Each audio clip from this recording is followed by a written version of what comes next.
right, little darling, I'm going to do some brown gravy tonight. So we're making meatloaf, mashed potatoes and gravy, and potatoes. So I'm going to do this video for you, okay? So I have my pan. This is my gravy pan. You don't cook anything in this pan but gravy. It's been through hell and high waters. It's 20 years old, but that's okay. I love it, okay? So I have my pan on high, and I'm going to put just about, I don't even know how much to tell you. You want enough to kind of coat the bottom. About like so, okay? So I'm going to let that get hot. Okay, so remember, however much oil you put in your pan is how much gravy you're going to get, okay? Because you're going to have to add water to thin that gravy down. So this is how you make a brown gravy roux, okay? It's starting to kind of make a little popping sound. And I have a 1/3 of a cup measuring cup here, and I just have some self-rising flour. And I go through, and I just start with that. And then I'll get another one, and see it's not all the way full. And you want to just start whisking it. And you don't want it to be liquidy, you want it to be chunky with the flour. I learned this years ago. I think I was like 18 years old, and I've just perfected it all these years of cooking it. And everybody is different, and that's fine. And this might be a long video, but this is for helping you learn how to make gravy, I hope. Okay, so see, it's thickening up. So you can see it really good. So see, it's not thick and chunky yet. And I'll just add a little bit at a time. See how it's starting to clump up? That's what you want. But see, it's still running. You still see the runniness of it. I want mine to be clumpy, not runny like that. So I'm going to get a little bit more.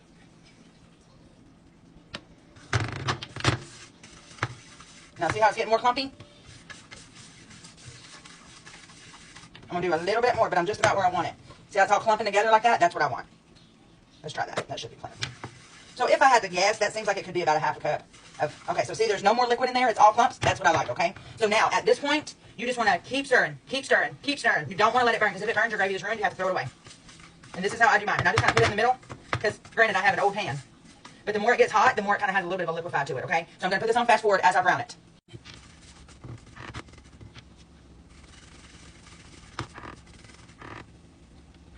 So I just want to show you that as it heats up, it starts liquefying again. And that's what you want it to do, okay? That's what you want it to do.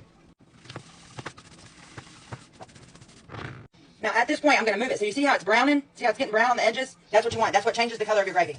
Now, at this point right here, you are going to brown this as dark as you want it. You can have this so dark, or you can just keep it like a cream color. Now, if you want to make white gravy, this is where you would start pouring your milk in, because it's already brown enough for white gravy, okay? So you can make brown gravy or white gravy, and this is at the point where you want to add your milk, okay? So we're almost there. We're getting there. I like mine a little more brown than this. And sometimes I want it darker. It just depends. All right, I'm going to put you back on speed up.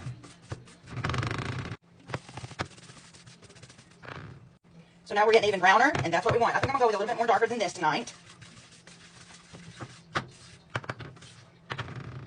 All right, you see how brown we are? We're getting there. I'm almost there. All right, you see how brown we're getting? That's about what's the color. My sister always taught me that it was the color of a brown paper bag. But I want mine a little darker than that. So we're almost there. And mind you, my oven is on high the whole time. You just got to stand here. You cannot move. And I'll be back when it's time to pour the water in. All right, we are ready. Now, a lot of people get scared right here. Don't get scared. It's gonna smoke your house up. It's gonna sizzle. You're gonna be scared to death, but don't be scared, okay? So I have 2 cups of water. All right, I'm gonna start with this big one. I'm gonna start pouring. It's gonna get crazy, but don't be scared.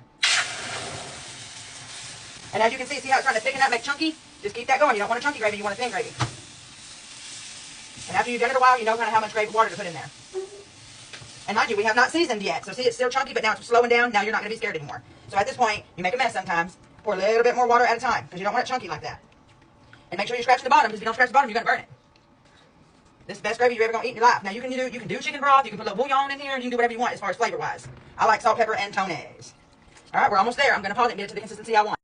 So this is the consistency that I like, okay? I like it a little bit thinner, but I like it a little bit thicker, but my husband likes it a little bit thinner. So we meet in the middle, you know what I'm saying?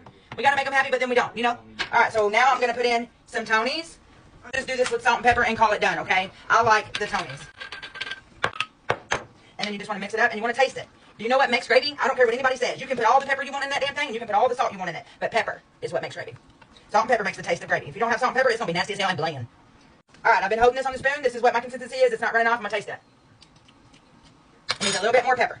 So I'm going to add just a little bit more water. Not a whole lot. Maybe like 1/3 of a cup or 1/4 of a cup. And then as you turn it off and it sits, it will thicken. And then you're going to get a great, like a oily, greasy top. Just mix that in there. Oh, yeah. Now, isn't that some pretty brown gravy? I'm telling y'all, right now, this is the best gravy you're ever going to eat in your life. Homemade gravy is way better than store-bought. And it's not even hard. All done. All right, I'll come back and show you what it looks like on my mashed potatoes.